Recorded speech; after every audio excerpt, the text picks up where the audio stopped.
tahu teacher, Danish dah datang lagi kot. Cik, tapi tadi Danish kata dia dah datang kat bawah.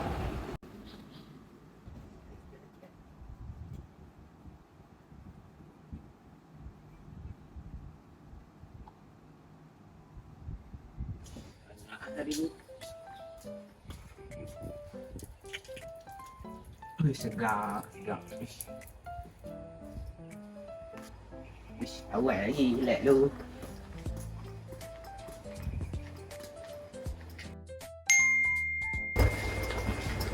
Berhenti bang. Lewat dah ni.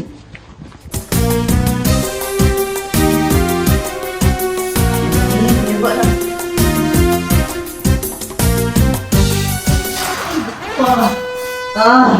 Sakit, tolong. Teacher. Ya? Jadi kita boleh ke sana? Ya.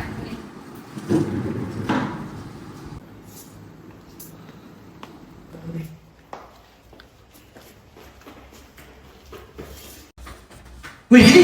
Okey dah ni. Ini. Okey. Okey tak? Susah ke cikgu? Assalamualaikum.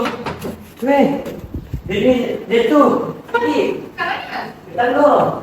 Oh my god, jelas.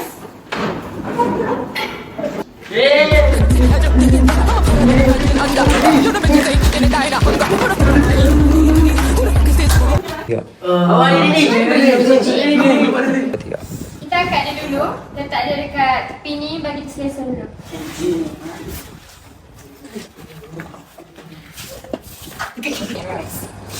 So guys, kita akan menggunakan teknik rice untuk merawat pesakit ini. So, jom kita tunjuk cara-caranya. Mula-mula kita cek dulu dia ni sakit apa.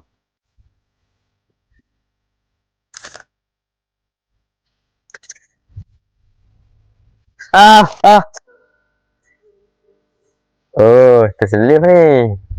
Afia, kita nak buat apa ni Afia? Kalau terselio ni, kita kena buat teknik rice.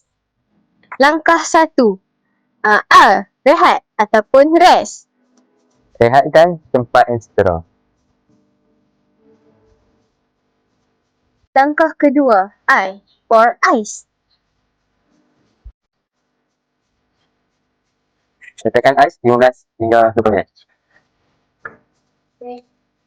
Syamel, jangan tak terus ais di kulit. Okey, di Langkah ketiga, C. Compression.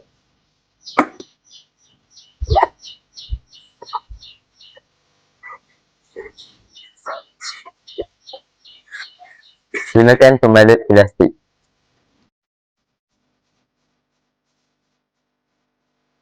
Syamel, jangan balut terlalu ketat. Okey, baik ini.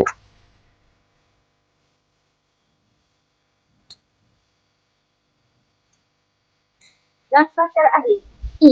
Elevation atau tinggikan. Tinggikan tempat yang cedera. Okey guys, ingat part yang last ni kita akan mendirikan untuk mengurangkan bengkak. Danish, kalau sakit berterusan, pergi jumpa Dr. Chojmat.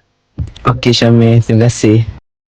Hampa dah tengok video tadi. Pengajaran dari video tadi, kita hendaklah sentiasa berwaspada dengan persekitaran supaya tidak berlakunya kecelakaan yang serius.